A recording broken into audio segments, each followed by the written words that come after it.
So, good evening. I have the pleasure of finishing off the conference this evening. And to finish off, I'm going to talk to you a little bit about meditation, which is often associated with traditional religions like Buddhism and Hinduism, for example.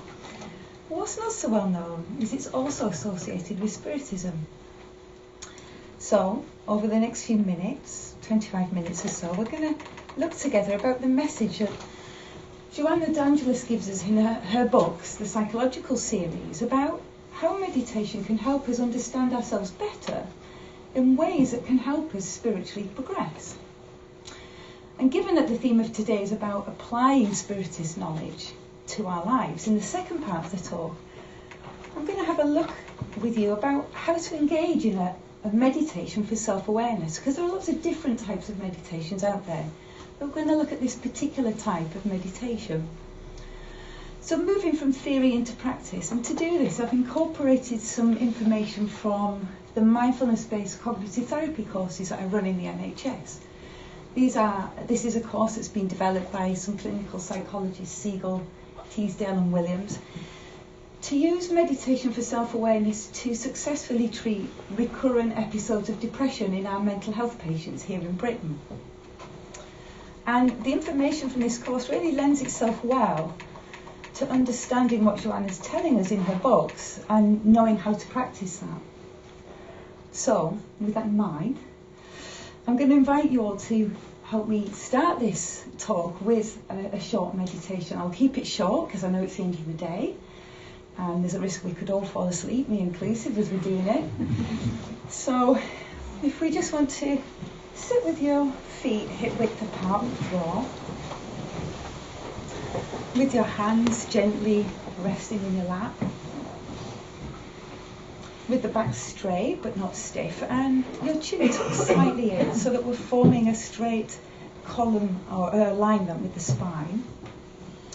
And then gently closing your eyes, or perhaps lightly resting your gaze on a spot on the floor in front of you. And then bringing our awareness to the intentions of this practice. So in this practice we're not trying to feel different, we're not even trying to feel more relaxed.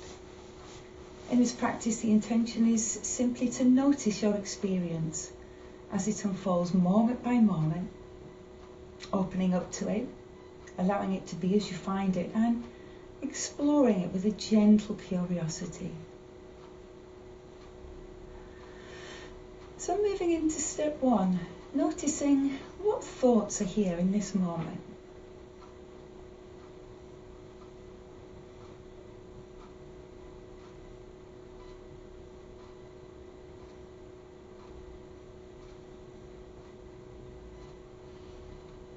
Noticing what emotions are around.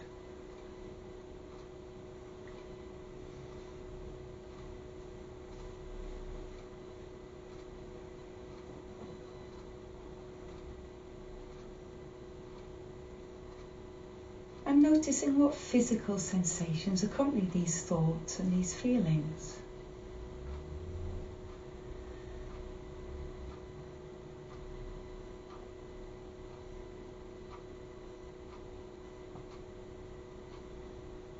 Letting go of our usual tendency to try to fix or change things we don't like about our experience, and instead opening up to whatever is here, letting it be as you find it.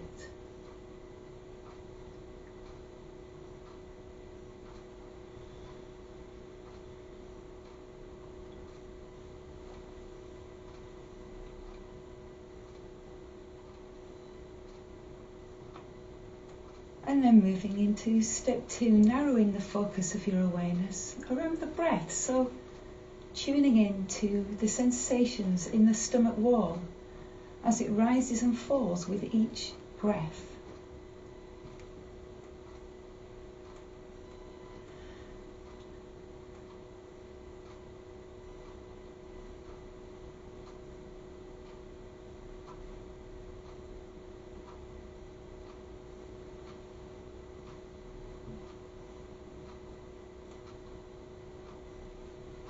And if you notice the mind wandering away into daydreams, fantasies, planning and so on, it's perfectly normal. There's no need to chastise yourself or feel that you've failed in any way.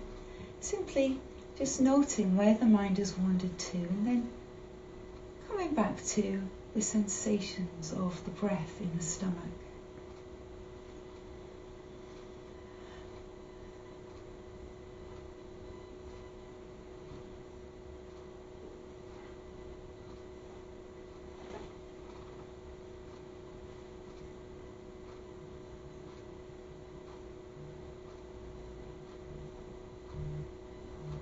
And then moving into step 3, expanding your awareness out around the breath to take in a sense of the whole body.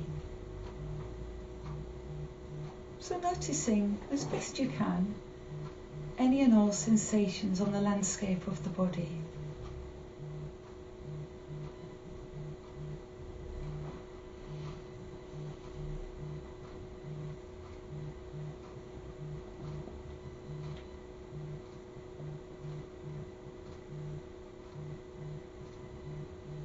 And if you notice any discomfort or intensity as you sit here, you may choose, if you wish, to experiment by breathing into it on the in-breath, using the in-breath to explore what those sensations are.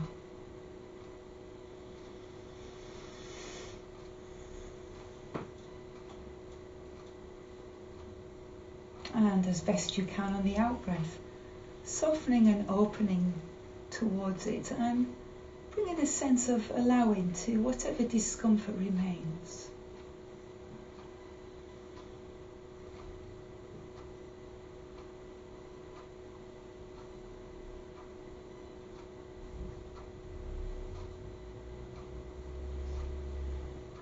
And as we come towards the end of this practice, reminding ourselves that the breath is an anchor that's always available to us whenever we need to come back to the present moment.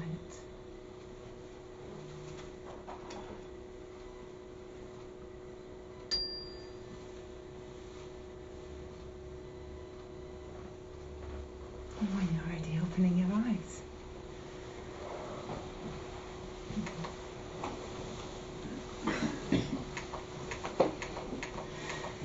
So how can a simple meditation like the one we've just done help with this enormous task of helping us spiritually evolve? Because after all, that is our destiny. The Spirit's book tells us in question 115 that we were created by God as simple and ignorant spirits with the task of evolving into morally and intellectually perfect spirits like our Master Jesus is.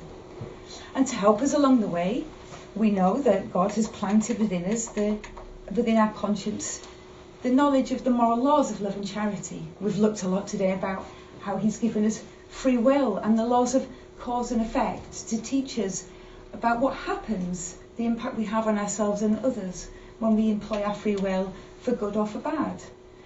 And as we also looked at, he has given us as many incarnations as we need to be able to learn and progress.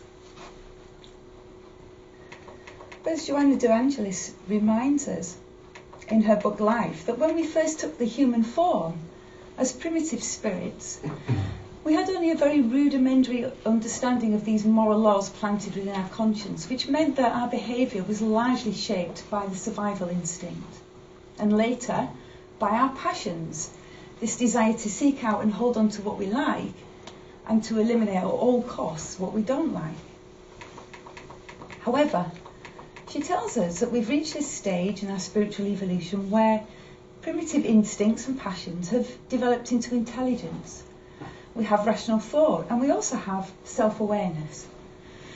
So now we have this intellect, this ability to understand the laws well enough to know right from wrong.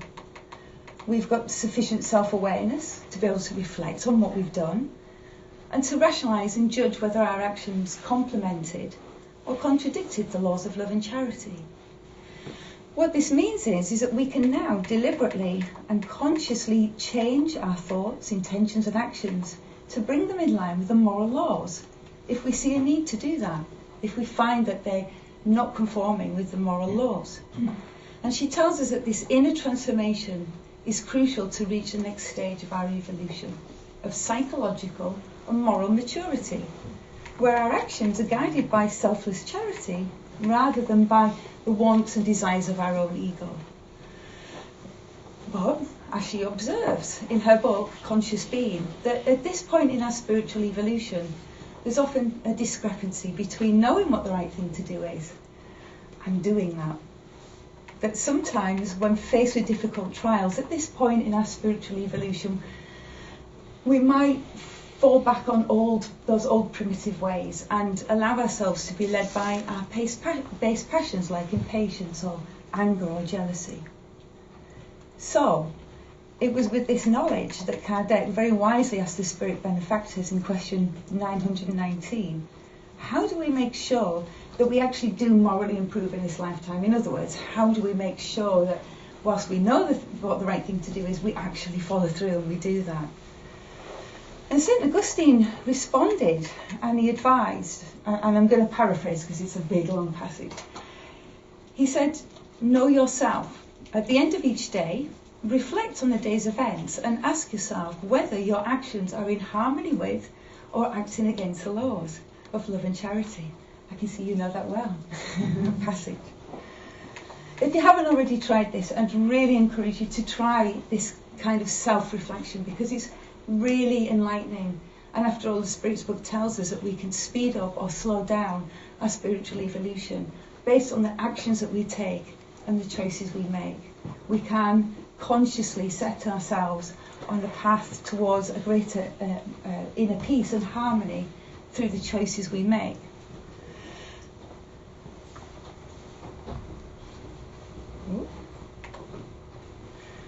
If you have tried something of this nature, you might have experienced some common problems that can arise when we engage in any kind of self-reflection. The first problem is that we can often struggle to recall what we were thinking and doing during the day. And that's because we spent much of the day in autopilot.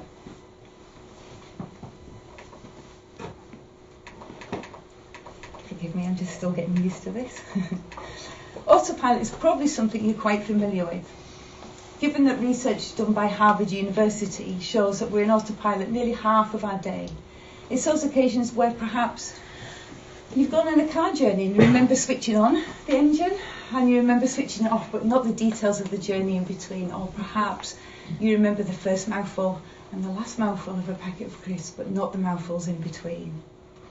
It's this tendency we have in autopilot to be going about life day to day with our minds randomly moving from one topic to the next. It's kind of ping-ponging about.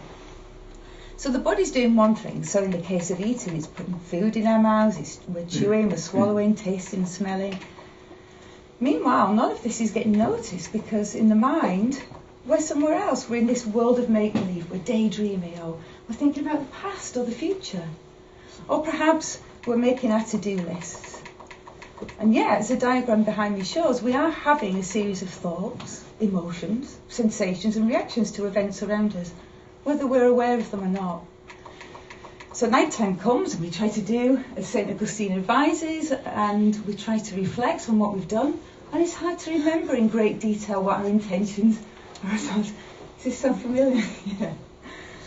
And then if we can remember, sometimes, or perhaps this is just me, we realise that we haven't been given much thought to the moral laws before we acted. And yet, Spiritism tells us that we're living in a world of atonement and injustice on purpose. We have a lot, not just so to atone for the things that we've done in the past, but because we have plenty of opportunities here on earth to practice meeting injustice with patience, forgiveness, tolerance and so on. We get the chance to practice developing these virtues. But how are we going to improve if we're not pausing frequently throughout the day to marry up the material and the spiritual life? We run the risk of kind of going through life with good intentions but not making very many changes. So we can see perhaps why St. Augustine wisely advises us to pause, go on that inner journey and get to know ourselves, to bring the unconscious into our conscious awareness. So to do this, we can see that perhaps we need to tackle this problem of autopilot. But then there's also another problem that can develop. And that is that when we can recall what we did, that often, a lot of research in psychology shows that it's a version of the truth rather than reality that we recall. So to illustrate this point, I'm going to ask you to do another little exercise with me, and that's just to use your imagination for a moment and imagine you're in this scenario. It's your birthday, and your best friend always calls on your birthday to wish you well. Many happy returns. But today they don't call. And you start to think about this relationship they've got into, this new romantic relationship, and how they've been really absorbed in it. And you start to feel angry. And you have this thought that they're really selfish, and you feel angry. And you ruminate on it for a few hours before you call them. And you wind up getting into an argument over that. And then imagine the second scenario. Same situation. It's your birthday, there's been no call. But then you remember that the dad's really ill and that they're in hospital. And you have this thought, I wonder if they didn't call because they're at the hospital visiting the dad. Now, instead of anger, you feel concern. And the behaviour is that later on in the evening you call them, not to get into an argument, but to see, are they all right? Do they need some help? So you can see, same situation, but two different ways of thinking about it. What each one comes with its own set of emotions and actions based on the interpretation that we're making. So we can see that perhaps our thoughts are not always 100% true. Neither are they 100% lies. They're often a mixture of facts and interpretation. The facts in this story is they haven't called, they're in a new relationship, and their dad's in hospital. Why they haven't called is totally open to our interpretation. But because when we're in autopilot, we make this interpretation really quickly and automatically. We assume it's true, and we start acting as if it is.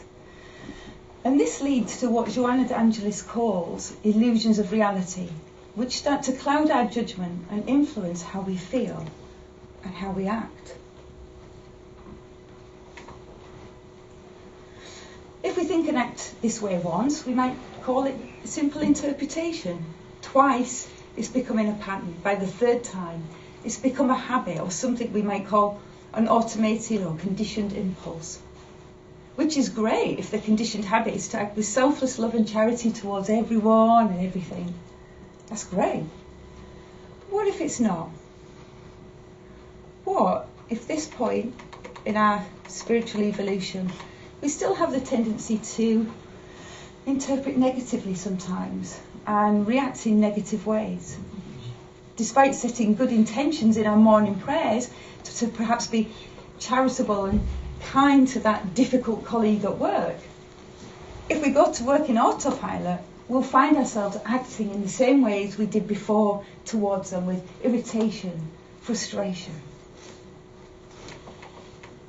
Not only that, but as Joanna de Angelis tells us in her book Life, if we don't do something to address that problem, these impulses, if left unchecked, get programmed into our perispirit, and they're carried with us into the next lifetime, ensuring in the next lifetime we're going to be thinking and reacting in the same unhelpful ways. Different colleague, but we're going to be thinking and acting in the same way.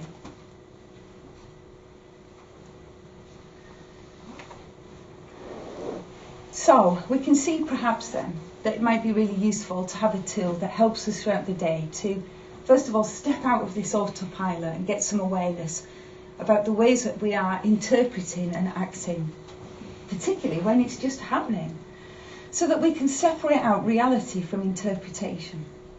And the mindfulness meditations, like the one we've just done, that 3-step breathing space at the start, can help us do just that. Mindfulness helps us step out of autopilot, where our attention is ping-ponging about randomly from one topic to another, and deliberately bring our awareness to the here and now. In doing so, as the diagram behind me shows, this builds in a gap, which allows us to stop, notice and choose a more skillful way of responding. So how then do we build in a gap like this into our daily lives? Well, there are many different types of meditation for self-awareness, but for the purposes of today, I'm going to focus on the 3-step breathing space and how that works, because it really illustrates very well how all meditations for self-awareness work. And in that 3-step breathing space, there were 3 steps. In the first step, we built in this gap by bringing an awareness to the present moment by noticing what thoughts, feelings and sensations we were experiencing in that moment. But we did that with a particular intention, to be an impartial observer. What do I mean by this, by being an impartial observer? We aim to simply notice and watch whatever arose within us, whether pleasant or unpleasant, without reacting to it. But this is really tricky.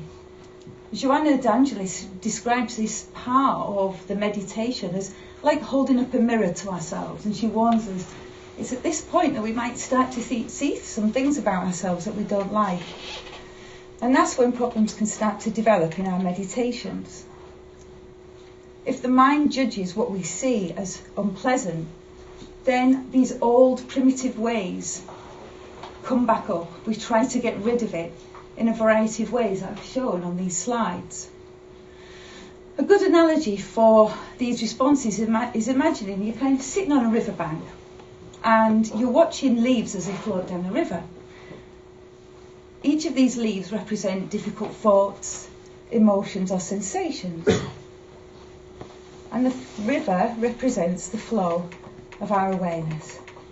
So as the leaves come close, they capture our attention. They're starting to feel intense. If we're in autopilot, we jump into the river. We're at risk of jumping into the river and trying to push these leaves back upstream so we don't have to face them.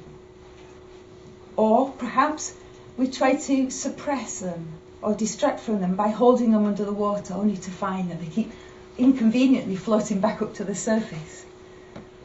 Or perhaps we think that the best way to get rid of them is to try and study them really closely, analyse them in an attempt to fix and change them so they'll go away, only to find that this keeps them paradoxically stuck in our minds, stuck with us, and which only distresses us more.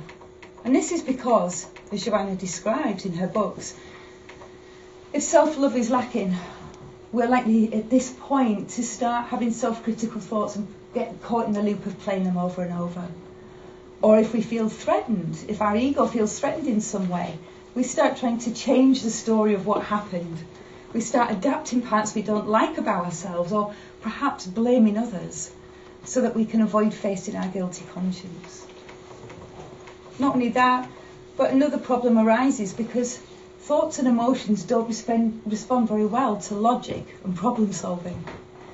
Anyone who's ever felt angry and tried to not feel it or rationalise it away can probably relate to this. You might have found that instead of making it go away, the anger just got worse, it got stronger, because it doesn't behave, it doesn't respond well to logic and problem solving. They tend to rebel like teenagers do emotions when we try to get rid of them. And yet the goal in mindfulness is simply to observe what's happening in our body and mind without reacting and without kind of getting drawn into this. The way we did this in the meditation was by deliberately cultivating a sense of kindness and acceptance to whatever arose. So, whether the thought or feeling was pleasant or unpleasant, we stayed on that riverbank. We were aiming to stay on the riverbank, watching as these thoughts come, hang around for a while, and if we don't interfere with them, pass by in their own time, in their own way.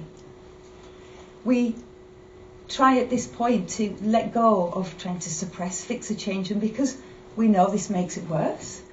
But also because, as we've learned today, not all thoughts are absolute truth, so we don't necessarily have to take whatever's arising in that step one personally. We don't have to react immediately. This way, we can just simply let things be as they are And now we're beginning to change our relationship to the unpleasant things that might be arising within us. By staying on this riverbank and watching, over the course of many meditations, we develop these skills of not reacting, and instead we start to see the patterns of thinking that play out inside of us.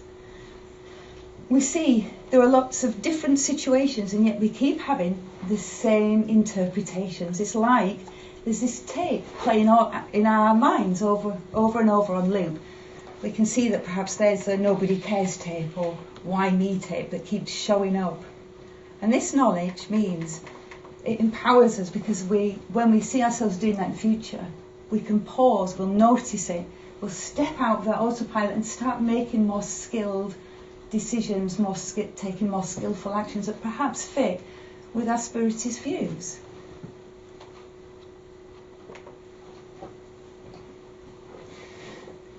But as we're doing this, it's really hard, because we are spirits that have been around for a long time, and we've got used to reacting to whatever's unpleasant inside of us and reacting in these ways, and the mind can get scattered. We keep slipping off that riverbank and having to work hard to get back onto there. So in step 2, we helped ourselves come back to the present moment. We tuned into the sensations in the stomach, and by doing so it became our anchor back to the present moment. And that enabled us then to move into this crucial step, step 3, where we were able to expand our awareness out around the breath, the whole sensation of the body. This step really is there to create a sense of spaciousness for wider perspective to emerge. Having decentered from those interpretations or misinterpretations, we start to become a bit more objective. And with practice, we can start to see which thoughts are mostly truths, and actually after the meditation ends, we need to do something about, and which perhaps are more interpretation and we simply need to let pass. Joanna, in her book Conscious Being and her book Self-Discovery, describes how this phase, this step 3, is quite crucial, because having let go of the ego, we're now able to connect with our conscience, where these moral laws are written. Not only that, but where our experience of many, many lifetimes is written. We have within us this deep wisdom that we've developed over those lifetimes. We also begin to mentally and emotionally expand, she says, and we start to begin to vibrate in harmony with the higher levels of universal consciousness. And this is when we begin to hear the lofty suggestions and guidance of our benefactors, who use these moments to guide us to higher ideals and aspirations. So in summary, coming back to Kardec's question, how do we make sure that we do morally improve and know ourselves in this lifetime? Well, Joanna, in her books, reminds us of the importance of combining a study of the moral laws through attending Spiritist centres or reading the books that we've been hearing about today. Practicing the moral laws, applying them to our lives, trying to shape those virtues. But also using some form of self-reflection, whether that's St. Augustine's suggestion of the nightly reflections or a meditation for self-awareness, to help us check, how are we behaving? Are we behaving in accordance with those moral laws? Because that knowledge enables us to take that next step of being able to transform our behaviour and intentions and bring them more in line with the moral laws of love and charity. But of course, for all of us, making time for regular meditation is a real obstacle, because we've all got busy lives, and if that's an obstacle for getting started, then perhaps the 3-step breathing space might be a good place to begin, because if practiced 3 times a day for the cost of as little as 9 minutes, we can start to gain more insight. And this insight, as research shows, can make many impacts on our life. As we've learned about, it can impact on our health. We know from research that there is improved pain management, improved sleep, reduced blood pressure when people meditate. Emotionally, people build more resilience. the stress goes down, the risk of relapse in depression and anxiety is reduced. But most importantly, it helps us connect with ourselves. And when we connect with ourselves, we start to be able to hold that and do so with compassion, which is what mindfulness really encourages us to do.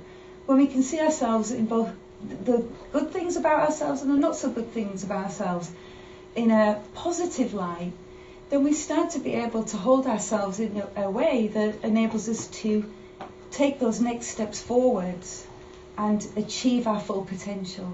But it also connects us with those around us. It helps us build empathy and compassion for those around us as well.